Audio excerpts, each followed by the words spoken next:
Coming up this morning, how people are reacting to the governor's letter to the Public Utility Commission. Plus, it's day 2 of the special session. We'll go into detail on what's on the agenda. And the new budget for College Station is in. What you need to know. It's Friday, July 9th. Good Morning Texas starts right now. Days after Governor Abbott sent a letter to the Public Utility Commission board members, we're now hearing reactions to his request. Thanks for joining us today. I'm Joey Horta. Good morning. I'm Paige Ellenberger. The governor asking board members to do more to ensure the reliability of the Texas power grid. KRHD News reporter Brittany DeFran joins us with those details. Brittany, good morning. Good morning, Joey and Paige. Governor Abbott's letter demands 4 main points of action. Governor Abbott, he directed the commissioners to create incentives for plants that successfully sustain reliable electricity, to create a strategic maintenance schedule for plants, and demand ERCOT to accelerate projects to increase connectivity in areas of need. But his final request to require renewable energy companies to pay up if they're unable to provide a certain amount of power if everything fails. But those companies beg to differ. Our demand is increasing. So it's a fairly simple problem. We simply need more capacity wherever we need more electricity, wherever it comes from. It is important to note that although Abbott's requested action, there was no clear plan on how to do so. Coming up in the next half hour, we'll have more on what experts have to say about the governor's request. In Bryan, Brittany DeFran, KRHD News. Brittany, thank you. The special session continues today in Austin. Governor Abbott bringing back lawmakers to address bills that died in the regular session. Now, one of those bills is the election integrity bill. As the special session gets underway, it's proving difficult for Republicans and Democrats to find common ground on the issue. Democrats ended the regular session by walking out before the bill could receive a final vote. Critics say the bill could make voting more difficult, especially for minority communities. But Representative Doc Anderson of Waco says he favors the bill because it creates a level playing field. With this legislation, it'll be uniform at every polling place across the entire state. So everybody know the rules, everybody can follow the rules, it'll be simple.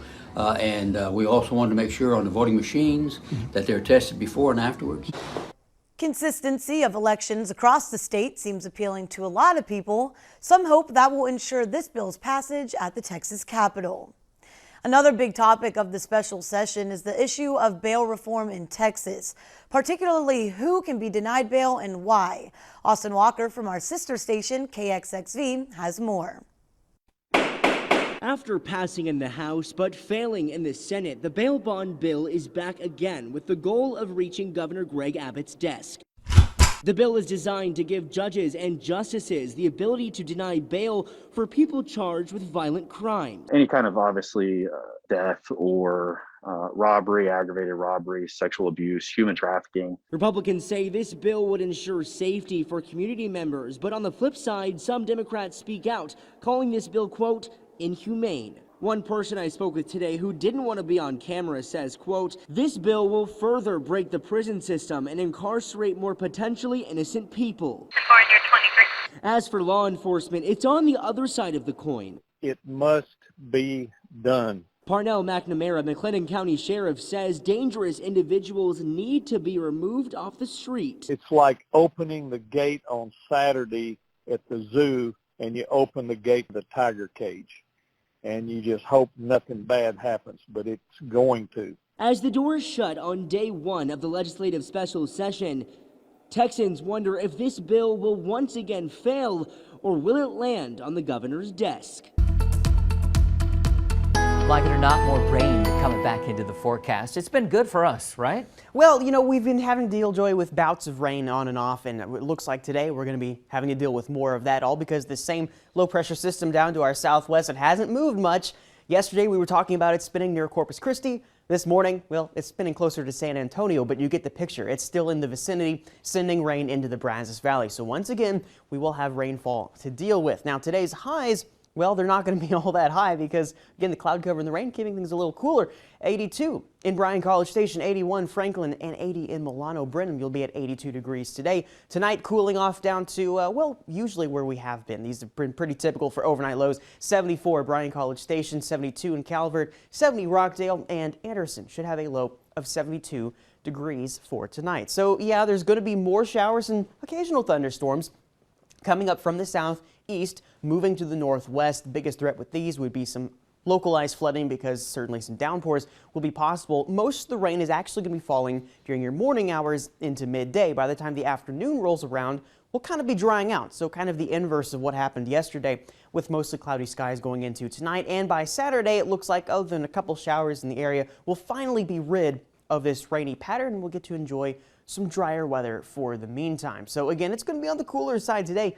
82 degrees, that's all we'll get. Certainly plenty of cloud cover and rainfall to come though. Southeast winds at 15 miles per hour. But as soon as we get that sunshine back for tomorrow, things really do warm up quite a bit. Again, 89 degrees on Saturday, and then we do hit the 90 mark for Sunday, which should be relatively dry. We'll attempt to see if a cold front will make it into the region on Monday. Will it come this far south? That's the question. So I've tacked on a 30% chance of rain for Monday, but beyond that, looks like we've got plenty of 90-degree days in store, and we get to enjoy some dry weather. Looks like we'll be completely dry on Wednesday and Thursday, and going into late next week, yeah, maybe a shower or two, but otherwise it looks fairly dry and certainly on the hot side. Both distracted driving and drunk driving are factors in thousands of fatal car crashes every year. Adam Schindler with our sister station KXXV shows us where Texas stands in that count and why families are forever impacted. Texas has some of the deadliest roads in the country, but that only makes up for a small portion of the fatal car crashes that happen every year. A study done by Money Geek showed that the deadliest road in Texas from 2017 to 2019 was I-20, but that only accounted for 2% of fatal accidents in Texas, where the number caused by drunk driving was much higher than that. I-20 had 214 fatal crashes over the 3-year study period, while there were 2,550 drunk driving related fatal accidents. While conducting the study of over 3,000 roads in Texas, they kept coming across a similar trend. A common factor among many fatal accidents, 1 in 4 actually in Texas, that's DUI related. The danger drunk drivers pose on the road is something Laura Twitchell has had to live with for 18 years after losing her 12-year-old son Tyler when their car was hit by a drunk driver. We went to Indiana to visit family up there, and on our way home we were hit head-on by a drunk driver right outside of Jackson, Tennessee. The police report said it only took 2 seconds for the drunk driver to drift into their lane while driving over 90 miles an hour, severely injuring Laura and her 10-year-old daughter and ending Tyler's life. They had to use the jaws of life to get Tyler and I out of the car, which took them about 45 minutes. Tyler died 4 hours after the crash, while Laura and her young daughter sustained several broken bones. Laura's injuries nearly cost her legs and forced her to miss her son's funeral, which pales in comparison to the pain she still feels from his loss. He would have been a great father. His laughter, I hear it echo in my head, and he was my only son, and I miss him terribly. A bad decision in 2 seconds is all it took to end Tyler's life and the life of the 2 people in the other vehicle, leaving so many people suffering from physical, mental, and emotional pain 18 years later. The number of fatal car crashes like theirs goes up every single year, and most of them are avoidable. In Killeen, Adam Schindler, 25 News.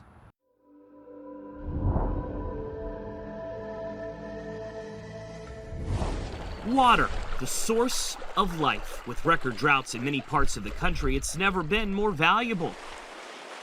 Yeah, if you know a good plumber, send him out here. We got a leak. And that's why Gil Van Deventer is so passionate about what he does.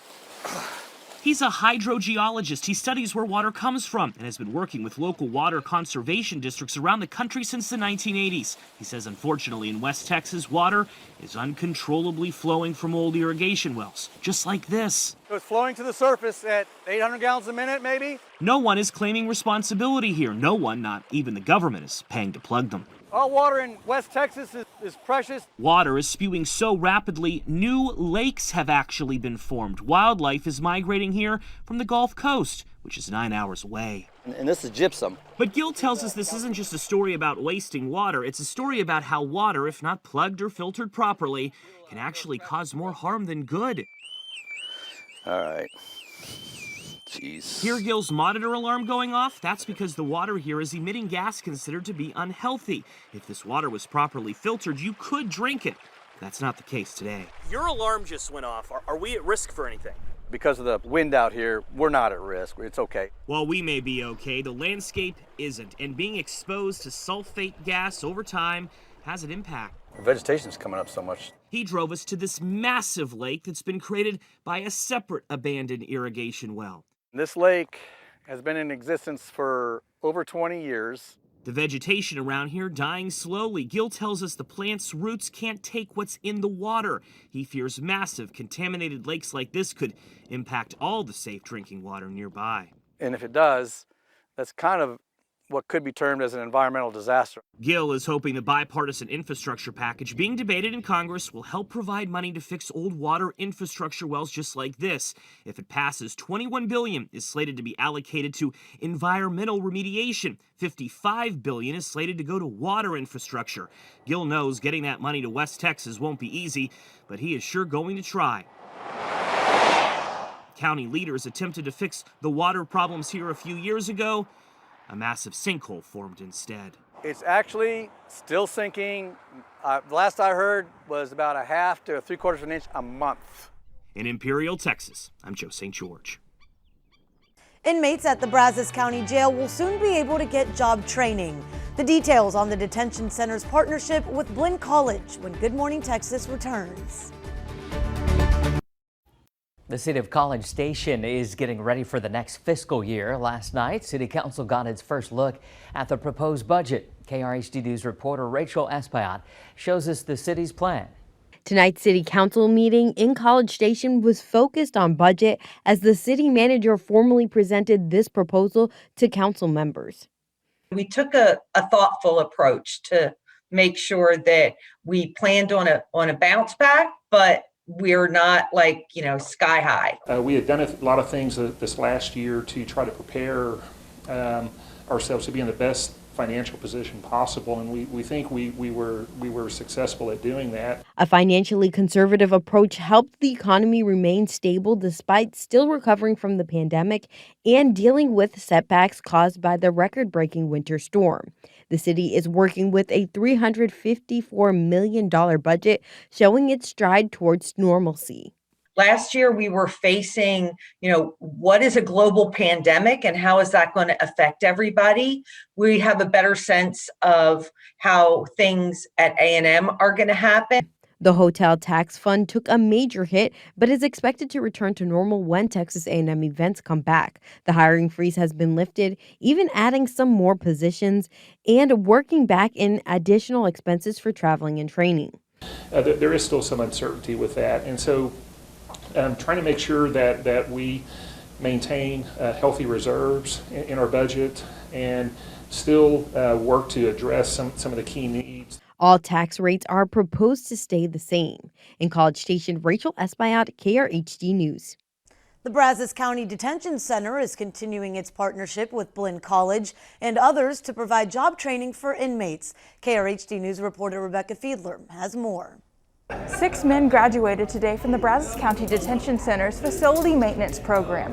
They've now been trained in job skills that will make them more competitive in the job market. For the past 2 years, the detention center has offered this educational program to select inmates through partnerships with Blinn College and TEACS. Students are taught by Blinn instructors, learning skills like plumbing, welding, and electrical work. Now, they also have support and mentorship through Project Unity. We look for them for employment, so we have connections with hotels and hospitals because we do a variety of trainings. This one is facilities maintenance, so it's very open to a lot of jobs. So that's what we do. We look for jobs for them and we help them with some skills so they become more employable. Now that they've received 200 hours of instruction, the new program graduates have certifications in OSHA 10 and NCCER Core 1. They've completed projects like this structure shown here. When they are released from jail, these men should have greater prospects than they've had before. Due to the program's success, Project Unity received a grant that will allow them to continue job placement and yearly training for 60 individuals in custody. Reporting in Bryan, Rebecca Fiedler, KRHD News.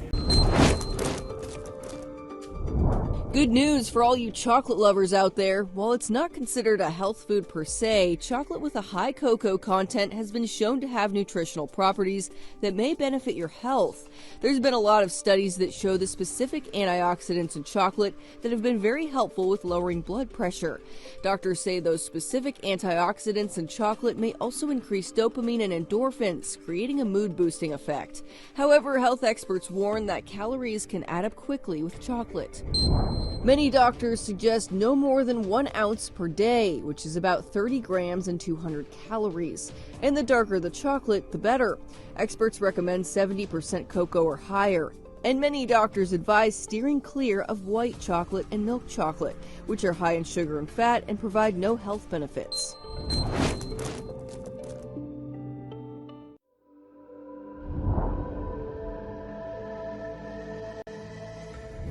The trip to the emergency room is getting techier. 3, 4, 5. Okay.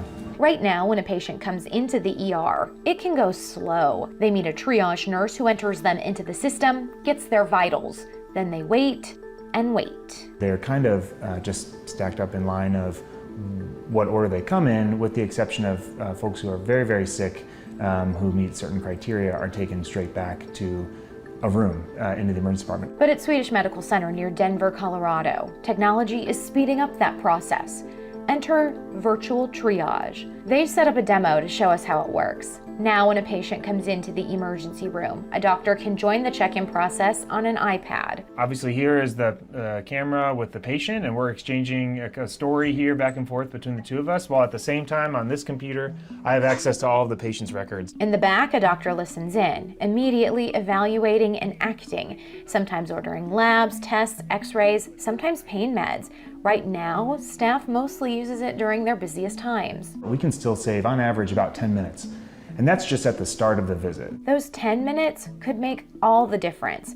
Research shows in 2021, fewer but sicker patients are coming into the ER. Virtual triage came at a time for Swedish, where they, like so many other hospitals across the country, were trying to keep up with the mass numbers of COVID patients coming in and trying to make the ER a little less scary for patients who were avoiding it. So many didn't want to come to the hospital because they didn't want to come in contact with the coronavirus.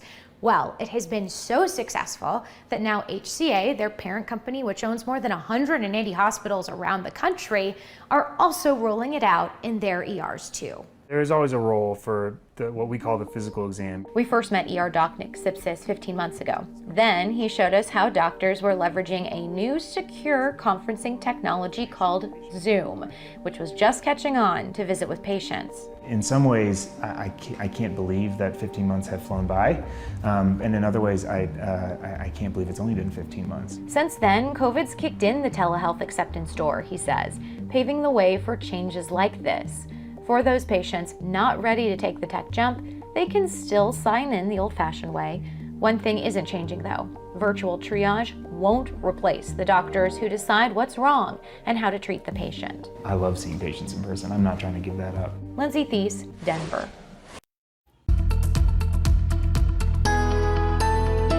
Well, here's what we've been observing this morning on radar over the past few hours. Yeah, those showers have been creeping into the Brazos Valley, encountering a little bit of some drier air just to our north. So those showers are kind of drying out as they head towards Franklin. But you'll notice this morning we're still indicating at least a couple pockets of some downpours. And this is all part of a bigger picture, which has still that low pressure system down to our southwest, certainly providing quite a bit of rainfall to areas in this part of the Lone Star State. So this is going to keep temperatures rather cool today, at least cool by July standards.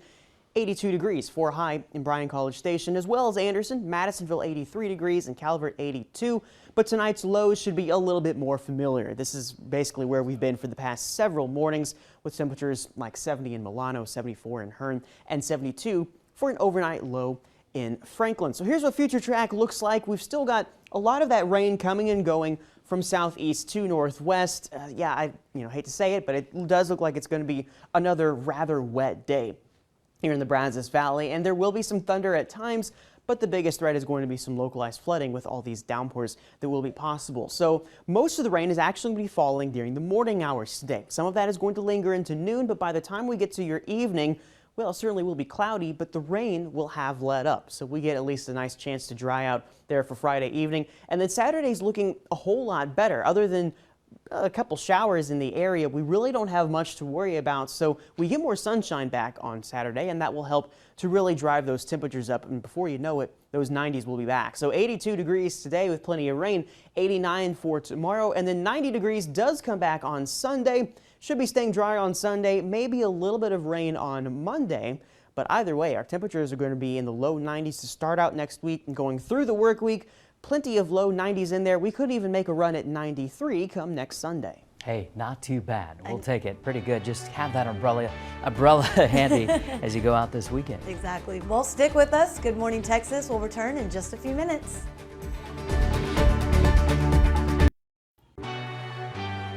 Texas lawmakers are getting ready for day 2 of the special session. We'll break down what happened on day 1. Plus, Governor Abbott demanding that the Public Utility Commission take action on renewable energy. And scammers are back at it again. How to keep yourself safe. It's Friday, July 9th, and Good Morning Texas continues right now. The special session continues today in Austin. Governor Abbott bringing back lawmakers to address bills that died in the regular session. Thanks for joining us here on this Friday. I'm Joey Horta. And I'm Paige Ellenberger. Among the items on the agenda for this session is critical race theory. Right now, a bill targeting the teaching of critical race theory in Texas schools is set to go into effect on September 1st. However, Governor Abbott wants lawmakers to take another look at the bill and refine it to completely ban the teaching of critical race theory here in the Lone Star State. There are strong opinions on both sides. There's a bit of a fear tactic going on where it's teaching children to about revolution, or it's Marxist. That's a misunderstanding of the origins of the theory. Many might be wondering what exactly is critical race theory. Well, Britannica defines it as an intellectual movement and framework for analysis that sees race as social construct used to oppress and exploit people of color. It argues that laws and legal institutions in the U.S. are inherently racist as they function to maintain inequalities between whites and non-whites. What the governor would like to see happen is that social media companies can be held accountable if it's the case that they ban a particular member of the legislature or a politician from social media. Big tech also a focus of this month's special session. GOP lawmakers are pushing back against recent high-profile bans, and this all comes after an attempt to prevent social media sites from blocking or banning Texans for their viewpoints during the regular session. And that died there. The legislation would also force tech giants to disclose how they block user-generated content. However, political analysts say while it might reach the governor's desk, it's unlikely to hold up in court. This is a challenging way to approach the First Amendment. It's unlikely that this would survive a kind of court-based legal scrutiny, because typically it's the case that these actions are taken under the guise of the First Amendment. He says Republicans have a challenging road ahead during this month's special session. The race for governor, meanwhile, is next year, but as several Republicans announced their plans to unseat Governor Abbott, it appears that he's ready for a fight. The Abbott campaign says it has $55 million in its war chest, nearly $19 million of that raised in the last 10 days of June. Of that, more than $17 million comes from within the state. It's been nearly 5 months now since we saw firsthand the issues within the state's power grid, but there's still no clear plan. Governor Abbott now demanding the Public Utility Commission Board to take action. One recommendation specifically targeting renewable energy. KRHD News reporter Brittany DeFran is here to share what experts have to say. Hey, Brittany. Good morning, Joey and Paige. Yeah, according to the Texas Tribune, just ahead of the special session, Governor Abbott sent a letter to the 3 PUC board members. This letter was more like a list of expectations he would like them to complete. One of the requests were to penalize renewable energy companies if they were unable to provide power to the grid. It sounds like a way to assign blame. Adam Burke, the owner of Texas Green Energy, sees a different problem. Our demand is increasing. So it's a fairly simple problem. We simply need more capacity wherever we need more electricity, wherever it comes from. Luckily, Tony Provin did not lose power during the winter storm, but he can't say the same for some of his neighbors. You go 700 feet away across one of the streets and they experience those blackouts. Provin decided to make his investment not too long before the storm made landfall. We really are looking at from it when we added the solar aspect to our homestead, of reducing our reliance on the grid. Now, little over half a year, he's happy to report no regrets. Looking back on it, I think it was a great decision on our point. A few other points Governor Abbott made in that letter were to give companies incentives to ensure reliable source of power. Also, he'd like to see a clear schedule when power plants are forced offline, making sure so many are not off at the same time. In Bryan, Brittany DeFran, KRHD News. All right, Brittany, thanks for that. Let's get a check on the weather as we get ready for this weekend. Good morning, Caleb. Well, good morning, guys. Yeah, the weekend's going to be a little bit drier than what we'll be dealing with today. Certainly more rainfall. We're seeing those showers coming in from the south and southeast this morning. They're having a little bit of trouble making it up to Centerville and Franklin, but even those areas, too, could be dealing with some rain later on this morning. It's because of this system that's been really causing quite a bit of some flooding issues down towards Corpus Christi, and you'll notice the heavy rain is still there between San Antonio and Corpus Christi, but there's also more rain associated with this that should be bending in our direction through the Brazos Valley later on today. And that's actually going to be more of a morning kind of rain as opposed to, say, what we had yesterday when it was largely focused in the afternoon. So by 12, around 79 degrees, we'll still have some rain in the area. Scattered showers at 80 and 82 degrees at 4 o'clock. So by then, some of the rain should begin to thin out. And come 10 o'clock, we really should be on the dry side. Still a little cloudy with temperatures right around 77 degrees. So here's what it looks like on Future Track. Again, the bulk of the rain between, say, sunrise and noon, maybe towards 1 o'clock, we'll still have some of these showers and thunderstorms in the area, and that'll really be dwindling down mid-afternoon time frame. So by 8 o'clock or 9 o'clock, certainly I think we're looking fairly dry. Still some cloud cover in the area, and all the clouds and the rainfall will be keeping temperatures in the low 80s for today. But that won't be the case tomorrow. There's still quite a bit of sunshine coming back for Saturday. Can rule out maybe a very spotty shower here and there for Saturday, but otherwise that's going to be a much drier day, and then we'll allow temperatures to rebound close to 90 degrees, and there are quite a few more 90s on the 10-day forecast. So it's a 70% chance of rain today. It's going to be wet, especially this morning, followed by 89 degrees for tomorrow, and then also looks fairly dry on Sunday with a high of 90. We'll have to see if a cold front makes it all the way down here on Monday. Have some small rain chances in there for now, but after that, this is a dry period coming up, almost completely dry for a few days. Temperatures holding steady in the low 90s. It's going to be hot, and of course that humidity is going to be sticking around. We love our heroes. A pair of pint-sized brothers in Ohio are making a big impact on their community. Gideon and Josiah have raised hundreds of dollars for first responders with their front yard lemonade stand and the help of a food truck. Thank you for your service. Thank you for your service. Even though Natalie is in high school, she isn't too old to enjoy coloring. Now the Michigan teen is working to make sure school supplies reflects every student. Equitable school supplies are school supplies that come in a variety of skin tones so that every student can feel reflected in their work. She found Crayola crayon packs called Colors of the World that have 24 different skin tones. She set a goal to have multiple packs in the 21 kindergarten and first grade classrooms. I think it's really important that students are able to reflect themselves in their work, and I also think that this will give students a sense of belonging at school that they may not have had before.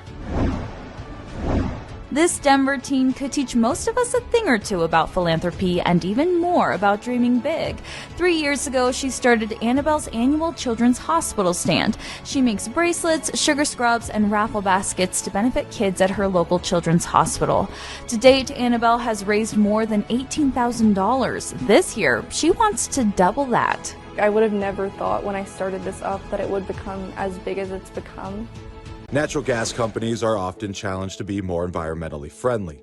Now one startup is dedicated to monitoring those operations to combat climate change. Climate change is for real. We really need to solve this.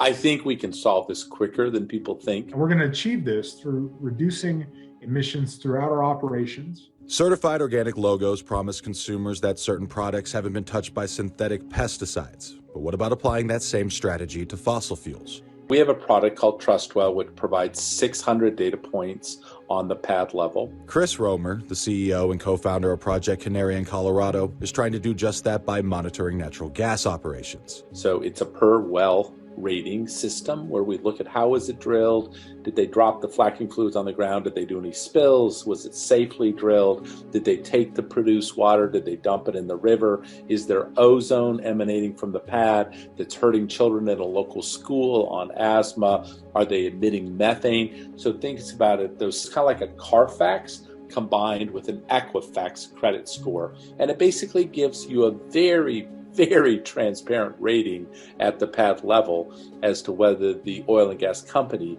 is being responsible and being appropriate. Romer says Project Canary's mission is to certify natural gas operations as responsibly sourced for the target audience of climate-concerned customers, as well as investors who pore over corporate sustainability reports to find the best place for their money. Because if you're going to be a utility and you buy natural gas from this oil and gas company, you really want to know whether those sons of guns are doing a good job at the pad level or whether they're dumping the water in the river. If they dump the water in the river, you shouldn't be buying any of their products. Because we'll ultimately have to spend money to offset any carbon that escapes to the atmosphere. And Brian Kane is Vice President of External Affairs at Extraction Oil and Gas, one of those companies that use Project Canary. And you can't be a leader in cutting these emissions unless you know where they're coming from. And so Project Canary helps us with this commitment by monitoring our locations and by letting us know in real time if emissions are escaping from our equipment. And upon the closing of our transactions, Civitas will actually have more than 200 of its locations monitored by Project Canary. But it's more than just labeling the company environmentally friendly to entice more investors. Romer says using Project Canary can help overall with climate change. You cannot improve what you cannot measure.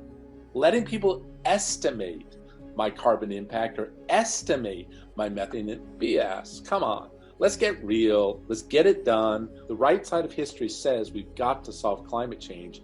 I don't care where you are on the planet. You're going to be held accountable to your climate impact.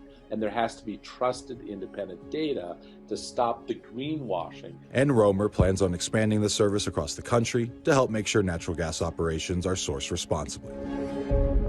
I'm Thomas Hoppo reporting.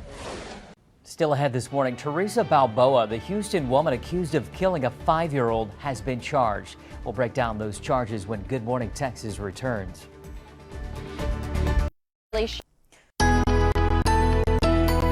Right now, Houston police looking into a shooting at the downtown aquarium.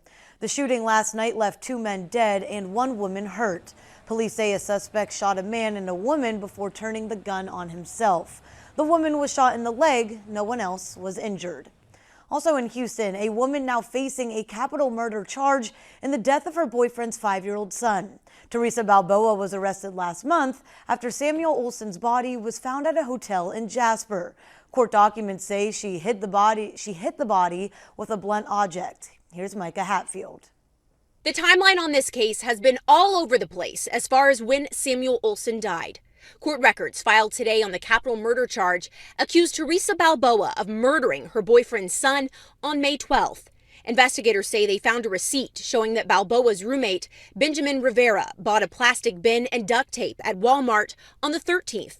That bin is what Samuel would ultimately be found in more than 100 miles away at a motel with Balboa. Surveillance video shows the tub being moved to a storage unit in Webster on May 22nd, according to police. The 5-year-old stayed in that storage unit until May 31st. Balboa was present while police served a search warrant on her Webster apartment, and EquiSearch looked for the child nearby. But after, Samuel's grandmother said Balboa disappeared. We know from court documents that she traveled to Cleveland to meet up with Dylan Walker that night. He took her back to get the body in Webster and then drove her to a Jasper motel. Court documents say it was Walker who called Crime Stoppers and led police to Balboa and the child's body. 2 other people have also been arrested and charged with tampering with evidence in the boy's death.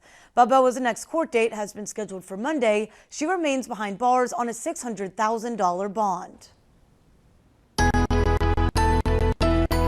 Scammers are at it again. Now the Better Business Bureau is warning you about Social Security scams. Scammers use emails, texts, phone calls to trick you into thinking they're legit. The Social Security Administration says they won't text or email you about suspending your Social Security number, and they also won't threaten you with legal action. The agency will only text you if you've opted in to receive updates. The robocalls are not going to stop at this point, but they're going to continue. However, we need to play better defense as consumers in recognizing the red flags, warning signs. Can't tell you because every time we pick up the phone, it's another area code that's suffering an influx of imposter scams. So it happens, weekly. We'll get a call from a certain area at any point. And remember, never give out personal information to unknown callers. The Social Security Administration will never call and ask for your Social Security number. If you do get a call like that, just hang up. Meanwhile, a Houston man who told reporters he waited 6 hours to vote in last year's election has been arrested. Harvest Rogers says that he was the last person to vote at a polling location in Houston in last year's election. Rogers was arrested by the Texas Attorney General's office on 2 counts of illegal voting. The Montgomery County District Attorney's Office says the case will now be in the hands of the Texas Attorney General.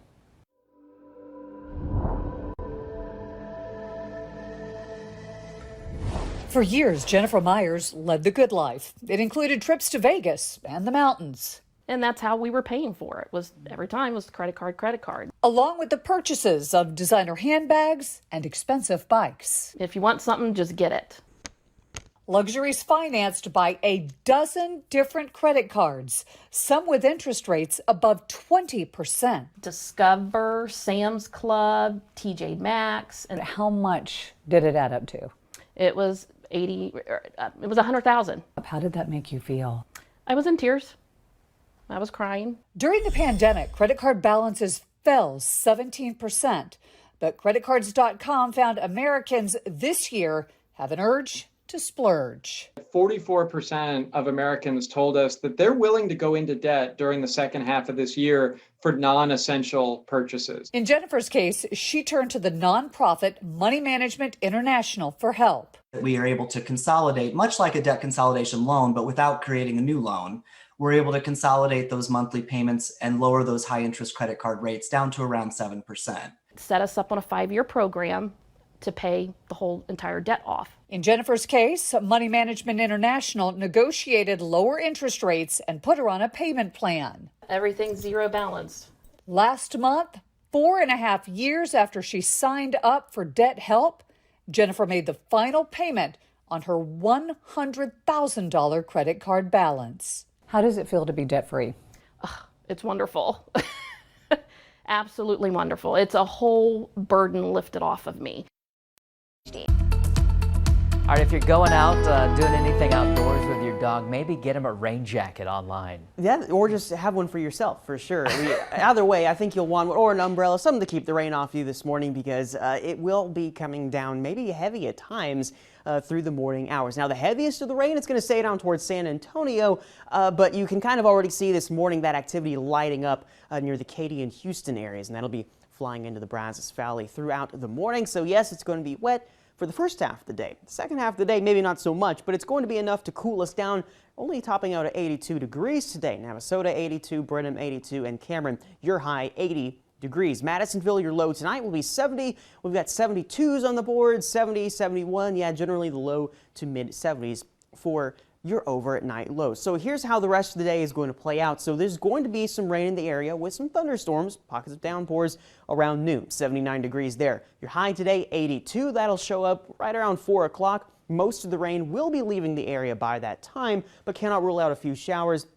Certainly by 10 o'clock, though, I think we're going to be on the dry side. Still cloudy with a muggy temperature of 77 degrees. So here you go on Feature Track. Again, we're going to have the rain coming through. There will be some heavy rain at times, maybe some isolated flooding issues associated with that, and some lightning as well, at least with the stronger cells. But this afternoon and evening, that really will start to work out of the area, giving us a chance to dry out. And Saturday will also be a dry day and more sunshine. Now, we could have just maybe a spotty shower or two showing up in the area, but again, by comparison, it will be a much drier day and things will begin to warm up. So 89 degrees on Saturday, and then we do reach 90 on Sunday, also mostly devoid of that rainfall. We could have a little bit of rain sliding in with a cold front on Monday with some possible thunder as well, but there are plenty of dry to completely dry or 20% chance of rain out there for the rest of the week. So we do get a nice stretch of some drier weather coming up.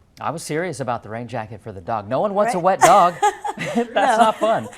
You can always find us online at krhdnews.com. It's finally the weekend. Have a great rest of your Friday. Thanks for watching Good Morning Texas.